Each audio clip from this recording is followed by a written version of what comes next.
ಕಥೆಗಳಿಂದಲೇ ಬದುಕು. ಇದಕ್ಕೆ ದ್ವಂದ್ವಾರ್ಥ ಇದೆ. ನಮ್ಮ ಬದುಕೆ ಕಥೆಗಳನ್ನ ಕಟ್ಟಿ ಹೆಣೆದಿರೋ ಒಂದು ಹಾರ. ಡಿಸ್ಟಾಪಿಕ್ ಜಗತ್ನಲ್ಲಿ ಕಥೆಯನ್ನು ಹೇಳಿದ್ರೇನೆ ತನ್ನ ಬದುಕು ಅಂದ್ರೆ ಜೀವ ಉಳಿಯೋದು ಅನ್ನೋ ಪರಿಸ್ಥಿತಿಯಲ್ಲಿ ಕಥೆಯೊಂದನ್ನ ಹೇಳೋ ಮುದುಕ.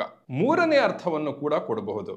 ಎಲ್ಲ ಫಿಲ್ಮ್ ಮೇಕರ್ಸ್ಗೂ ರಿವ್ಯೂವರ್ಸ್ಗೂ ಕಥೆಗಳಿಂದಲೇ ಬದುಕು. ಸರಿ, ಈ ಚಿತ್ರದ ಕಥೆಯ ಕಡೆಗೆ ಬರೋಣ. ಜಗತ್ತಿನಲ್ಲಿ ಒಳ್ಳೆಯವರು ಒಳ್ಳೆತನ ಎಲ್ಲ ಸಂಪೂರ್ಣವಾಗಿ ಕಡಿಮೆ ಆಗ್ಬಿಟ್ಟಿದೆ. ಮಳೆ ಬೆಳೆ ಏನೂ ಆಗ್ತಾ ಇಲ್ಲ. ನಮ್ಮ ಇವತ್ತಿನ ಈ ಜಗತ್ತು ಡಿಸ್ಟೋಪಿಯಾ ಆಗಿ ರೂಪಾಂತರಗೊಂಡಿದೆ. ಅಲ್ಲಿ ಶುರುವಾಗತ್ತೆ ಈ ಕಥೆ. ಆ ಡಿಸ್ಟಾಪಿಕ್ ಜಗತ್ನಲ್ಲಿ ಒಬ್ಬ ಅಲೆಮಾರಿ ಮುದುಕ ಆ ಜಗತ್ತಿನ ಬಾಸಸ್ ಅಥವಾ ಸ್ವಲ್ಪ ಪ್ರಿವಿಲೇಜ್ಡ್ ಆಗಿರೋ ಮಂದಿಯ ಕೈಗೆ ಸಿಗ್ತಾನೆ. ಅವರಿಗೆ ಹಿಡಿಸುವ ಹಾಗೆ ಇವನು ಒಂದು ಕಥೆಯನ್ನ ಹೇಳಿದ್ರೇನೆ ಇವನನ್ನ ಬದುಕೋಕೆ ಅವರು ಬಿಡೋದು. ಆತ ಹೇಳೋ ಕಥೆಯೇ ಒಂದು ಆಂಥಾಲಜಿ. ಅದರಲ್ಲಿ 4 ಕಥೆಗಳಿವೆ. ಸಾಲ ವಸೂಲಿ ಮಾಡೋ ಪುಡಿ ರೌಡಿಯ ಕಥೆ, ವಯಸ್ಸಾದ ರೈತಾಪಿ ದಂಪತಿಗಳ ಕಥೆ, ಭಿಕ್ಷುಕಿಯೊಬ್ಬಳ ಕಥೆ, ಬ್ಲೂ ವೇಲ್ ಚಾಲೆಂಜ್ ತರ ಯಾವುದೋ ಒಂದು ಆನ್ಲೈನ್ ಚಾಲೆಂಜ್ ನ ತಗೊಂಡಿರೋ ಯುವಕನೊಬ್ಬನ ಕಥೆ. ಈ ಎಲ್ಲಾ ಕಥೆಗಳು ಇಂಟರ್ಸೆಕ್ಟ್ ಆಗೋ ಪಾಯಿಂಟ್ಸ್ ತುಂಬಾ ಇಂಟ್ರೆಸ್ಟಿಂಗ್ ಆಗಿವೆ. ಇಂಟರ್ಸೆಕ್ಟ್ ಆಗೋ ಸ್ಥಳವೂ ಕೂಡ ಎಲ್ಲ ದೇವರ ಆಟ. ಈ 4 ಕಥೆಗಳಲ್ಲಿ ಫಿಲಾಸಫಿಕಲ್ ಅಂಡರ್ಟೋನ್ಸ್, ಓವರ್ಟೋನ್ಸ್ ಇವೆ, ಮಾರಲ್ ಕಾನ್ಫ್ಲಿಕ್ಟ್ಸ್ ಇವೆ. ಹುಟ್ಟು, ಸಾವು, ಮಕ್ಕಳು, ಹೆತ್ತವರು, ಬಾಲ್ಯ, ಪ್ರಿವಿಲೇಜ್ಡ್, ಅಂಡರ್ ಪ್ರಿವಿಲೇಜ್ಡ್, ಮನೆ, ಟೆಂಟು, ಈ ಎಲ್ಲಾ ಥೀಮ್ಸು ಇವೆ. ಒಂದು ಕಥೆಯಲ್ಲಿ ದಶರಥ, ಕೈಕೇಯಿ ವರವನ್ನ ಕೊಡೋದು, ಆ ರೀತಿಯ ಒಂದು ಪ್ಯಾರಲಲ್ಸ್ ಕೂಡ ಇವೆ. ಕೋಶಾವಸ್ಥೆಯಲ್ಲಿ ಇರುವ ಹುಳ ಚಿಟ್ಟೆಯಾಗಿ ರೂಪಾಂತರಗೊಳ್ಳುತ್ತೆ. ಚಿಟ್ಟೆ ತನ್ನ ರೆಕ್ಕೆಯನ್ನ, ಪುಟಾಣಿ ರೆಕ್ಕೆಯನ್ನ ಮೆಲ್ಲಗೆ ಬಡಿದರೆ ಅದು ಇನ್ನೆಲ್ಲೋ ಸುನಾಮಿಯಾಗಿ ರೂಪಾಂತರಗೊಳ್ಳುತ್ತೆ. ಸೊ ಮೈಕ್ರೋ ಲೆವೆಲ್ನಲ್ಲಿ ಅಂದ್ರೆ ಒಬ್ಬ ವ್ಯಕ್ತಿಯ ಜೀವನದಲ್ಲಿ, ಅವನ ಕುಟುಂಬದಲ್ಲೂ ರೂಪಾಂತರ, ಮ್ಯಾಕ್ರೋ ಲೆವೆಲ್ನಲ್ಲೂ ರೂಪಾಂತರ. ಇದು ತುಂಬಾ ಡಾರ್ಕ್ ಆದ ಕಥೆನೆ.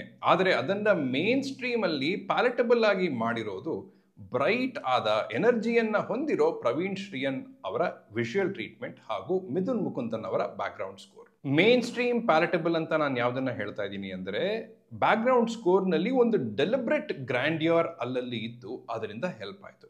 ಆದರೆ ಸ್ಕೋರ್ ಕೆಲವು ಕಡೆ ದಿಢೀರಂತ ಅಬ್ರಪ್ಟ್ ಆಗಿ ಚೇಂಜ್ ಆಯ್ತು. ಅದರ ಕಾರಣವೇನು ಅಂತ ಗೊತ್ತಾಗ್ಲಿಲ್ಲ. ಸಣ್ಣದೊಂದು ಬಾಕ್ಸ್ ಇಂದ ರೂಬಿಕ್ಸ್ ಕ್ಯೂಬ್ಗೆ ಟ್ರಾನ್ಸಿಷನ್, ಚಪ್ಪಲಿಯಿಂದ ಬರಿಗಾಲಿಗೆ ಟ್ರಾನ್ಸಿಷನ್. ಒಂದು ರೂಮ್ ಅಲ್ಲಿ ಒಂದು ಫೈಟ್ ನಡೆಯುತ್ತೆ. ಅದು ನಡೆಯುವಾಗ ಅದನ್ನ ನೋಡ್ತಾ ನೋಡ್ತಾ ನನ್ನ ಮುಷ್ಟಿ ಆಟೋಮ್ಯಾಟಿಕ್ ಆಗಿ ಬಿಗಿ ಆಗೋಯ್ತು. ಯಾರನ್ನೋ ಹೊಡೆಯೋಕಲ್ಲ, ಅಷ್ಟು ಇಂಟೆನ್ಸ್ ಆಗಿ, ಅಷ್ಟು ರಿಯಲ್ ಆಗಿತ್ತು ಆ ಫೈಟ್. ಆ ಫೈಟೇ ಒಂದು unfortunate spur of the moment ನಲ್ಲಿ, ಆ ರೇಜ್ ನಲ್ಲಿ ನಡೆಯೋದು. ಆದ್ರೆ ಅದು ಯಾವ ರೂಮ್ ನಲ್ಲಿ ನಡೆಯುತ್ತೋ ಆ ರೂಮ್ ನಲ್ಲಿ ಕೀಪ್ ಕಾಮ್ ಪೋಸ್ಟರ್ಗಳು. ಫೈಟ್ ಅಂದಂತೆ ನೆನಪಾಯ್ತು. ಗೋರ್ ಅನ್ನ, ಬ್ಲಡ್ ಅನ್ನ, ಕೆಲವು ರಾ ವಿಜುವಲ್ಸ್ ನ ಹಾಗೆ ತೋರಿಸೋಕೆ ಹಿಂಜರಿಯದ ಚಿತ್ರ ಇದು. ರಾಜ್ ಅವರ ಬೆರಳುಗಳಿಂದಲೇ ಅವರ ಪಾತ್ರ ಇಂಟ್ರೊಡ್ಯೂಸ್ ಆಗೋದು. ಆ ಬೆರಳಿಗೆ ಅನ್ಬಿಲೀವಬ್ಲಿ ರಿಯಲ್ ಆದ ಒಂದು ಕೊಂಡಿ ಇದೆ. ಭಿಕ್ಷುಕಿಯ ಭಾಷೆ ಯಾರಿಗೂ ಅಂದ್ರೆ ವ್ಯವಸ್ಥೆಗೆ ಅರ್ಥವಾಗದೇ ಇರೋದು ಕೂಡ ಒಂದು ಮೆಟಫರ್. ಆಕೆಯ ಕಥೆಯಲ್ಲಿ ಬರೋ ಪೊಲೀಸ್ ಸ್ಟೇಷನ್ ನ ಸೆಟಪ್ ತುಂಬಾನೇ ಇಂಪ್ರೆಸಿವ್ ಆಗಿತ್ತು. ಪ್ರೊಡಕ್ಷನ್ ಡಿಸೈನರ್ಸ್ಗೆ ಅಭಿನಂದನೆಗಳು. ಒಂದು ಕಡೆ ಮರಣ, ಇನ್ನೊಂದು ಕಡೆ ಜನನ. ಒಂದು ಕಡೆ ಅಪ್ಪನಾಗ್ತಾನೆ, ಇನ್ನೊಂದು ಕಡೆ ಭೂಮಿ ತಾಯಿಯ ಗರ್ಭದಲ್ಲಿ ಮಲಗಿರುವ ಮಗುವಿನ ಹಾಗೆ ಮಲಗ್ತಾನೆ. ಮದುವೆ, ಸೀರೆ ಅಂತೆಲ್ಲ ಮಾತು ಬರುತ್ತೆ. ಆದ್ರೆ ಅದೇ ಸೀರೆ ಇನ್ನೊಮ್ಮೆ ಇನ್ನೊಂದು ಕೆಲಸಕ್ಕೆ ಬಳಕೆಯಾಗತ್ತೆ. ಎಲ್ಲವೂ ರೂಪಾಂತರವೇ. ಚಿಕ್ಕ ಹುಡುಗನೊಬ್ಬ ಇಟ್ ವಾಸ್ ವೆರಿ ಬ್ಯೂಟಿಫುಲ್ ಅಂತ ತನ್ನ ಬಾಲ್ಯದ ಬಗ್ಗೆ ಹೇಳ್ಕೊಳ್ಳೋದು ಈ ಪ್ರಪಂಚವೇ ತನ್ನ ಬಗ್ಗೆಯೇ ಹೇಳ್ಕೊಳ್ಳೋ ಹಾಗಿತ್ತು. ಈ ರೀತಿ ಎಷ್ಟೋ ವಿಷಯಗಳನ್ನ ಪೊಲಿಟಿಕಲಿ, ಪೊಯಿಟಿಕಲಿ, ಫಿಲಾಸಾಫಿಕಲಿ ಇಂಟರ್ಪ್ರೆಟ್ ಮಾಡೋಕೆ ಅವಕಾಶವನ್ನ ಈ ಚಿತ್ರ ಕೊಟ್ಟಿದೆ ಅನ್ನೋದೇ ಒಂದು ಗೆಲುವು. ಕೆಲವೊಮ್ಮೆ ವಿಷಯಗಳನ್ನ ಅವಶ್ಯಕ್ಕಿಂತ ಜಾಸ್ತಿನೇ ತುಂಬಿಸಿದ್ದಾರೆ, ಎಕ್ಸ್ಪ್ಲೇನ್ ಮಾಡಿದ್ದಾರೆ ಅಂತಾನು ಅನ್ನಿಸ್ತು.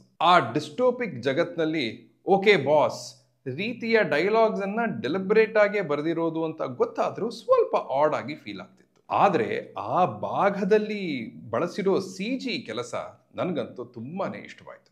ಗಂಡ ಹೆಂಡತಿಯ ಒರಟು ಪದಗಳ ಹಿಂದಿರೋ ಪ್ರೀತಿ, ಲೇಖ ಅವರ ಜಿಬ್ಬರಿಷ್ ಭಾಷೆ, ಭರತ್ ಅವರ ನರ್ವಸ್ ಇನೋಸೆನ್ಸ್, ಅಂಜನ್ ಅವರ ಆ ಕೊನೆ ನಗು, ರಾಜ್ ಅವರ ಫ್ರೀ ಸ್ಪಿರಿಟೆಡ್ ನಟನೆ. ಒಬ್ಬ ಆಕ್ಟರ್ ಅಷ್ಟೇ ಫ್ರೀ ಆಗಿ ತನ್ನ ಎಲ್ಲಾ ಕೋ ಆಕ್ಟರ್ಸ್ ಜೊತೆನೂ ಆ ಕೆಮಿಸ್ಟ್ರಿಯನ್ನ ಸೃಷ್ಟಿಸಬಲ್ಲ ಅಂತ ನಾನು ನೋಡ್ತಾನೆ ಇರ್ತೀನಿ. ಅದನ್ನ ರಾಜ್ ಸತತವಾಗಿ ಮಾಡ್ತಾನೆ ಬಂದಿದ್ದಾರೆ ಅವರ ಚಿತ್ರಗಳಲ್ಲಿ. ಡ್ಯಾನ್ಸ್ ಮಾಡ್ತಾ ಮಾಡ್ತಾ ಹೋಗಿ ಹೆಂಡತಿನ ಮಗುವನ್ನ ಮಾತಾಡಿಸಿ ಮತ್ತೆ ಡ್ಯಾನ್ಸ್ ಮಾಡೋಕೆ ಬರೋ ಆ ಒಂದು ಶಾರ್ಟ್ ನಲ್ಲೇ ರಾಜ್ ಆಸ್ ಅನ್ ಆಕ್ಟರ್ ತುಂಬಾ ಎತ್ತರದಲ್ಲಿ ನಿಂತರು. ಹನುಮಕ್ಕನ ಪಾತ್ರಕ್ಕೆ ನಗರವನ್ನ ನೋಡಬೇಕು ಅನ್ನೋ ಆಸೆಯನ್ನ ಮೀರಿ ಇನ್ನೊಂದು ಆಸೆ ಇರುತ್ತೆ. ಅದನ್ನ ತನ್ನ ಗಂಡನೇ ನಡೆಸ್ಕೊಡ್ಬೇಕು ಅಂತ ಕೂಡ ಅವಳು ಬಯಸ್ತಾಳೆ.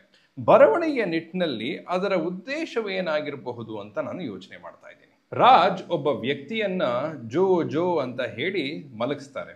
ಅವರು ಅದನ್ನ ಫುಲ್ಲಿ ಇನ್ವಾಲ್ವ್ಡ್ ಆಗೇ ನಡೆಸಿದ್ರು ಕೂಡ ಆ ಐಡಿಯಾನೇ ಇನ್ನೂ ಸ್ವಲ್ಪ ಸೀಮ್ಲೆಸ್ ಆಗಿ ಹೊಂದ್ಕೋಬೇಕಿತ್ತು ಅಂತ ಅನ್ನಿಸ್ತು. ಅದನ್ನ ಯಾಕೆ ಇಲ್ಲಿ ತಂದೆ ಅಂದ್ರೆ ಅದನ್ನ ಸೇರಿಸಿಯೂ ಓವರ್ ಆಕ್ಟಿಂಗ್ ಅಂತ ಎಲ್ಲೂ ಇರಲಿಲ್ಲ. ಕಥೆಯ ಮೀಟರ್ನಲ್ಲೇ ಪರ್ಫಾರ್ಮೆನ್ಸಸ್ ಇದ್ದದ್ದು ಒಂದು ದೊಡ್ಡ plus. Hanumakka Somashekhara Bolegaon, Lekha Naidu, Bharath G B., Anjan Bharadwaj and of course Raj B Shetty ಇವರೆಲ್ಲರ ಹಾಗೂ ಸಲ್ಮಿನ್ ಶರೀಫ್ನ ಹಾಗೆ ಮಿಕ್ಕ ಆಕ್ಟರ್ಸ್ ನ ರಿಯಲ್ ಅಂತಲೇ ಅನಿಸುವ ಪರ್ಫಾರ್ಮೆನ್ಸಸ್ ಇದೊಂದು ಒಳ್ಳೆ ಚಿತ್ರವಾಗಿ ಮೂಡಿ ಬರಲು ದೊಡ್ಡ ಕಾರಣವಾಗಿದೆ. ಕ್ಷಮೆಯಲ್ಲಿ ಅವರ ಹೆಸರು ನೆನಪಾಗ್ತಾ ಇಲ್ಲ, ಆದರೆ ಪೊಲೀಸ್ ಕಾನ್ಸ್ಟೇಬಲ್ ಆಗಿ ಸೀನಿಯರ್ ಒಬ್ರು ಇರ್ತಾರೆ.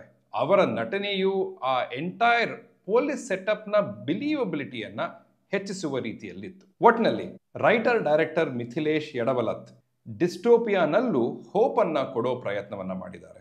ಅಂಥವರಿಗೆ ಪ್ರೇಕ್ಷಕರಾದ ನಾವು ಹೋಪ್ ಅನ್ನ ಕೊಡೋಣ.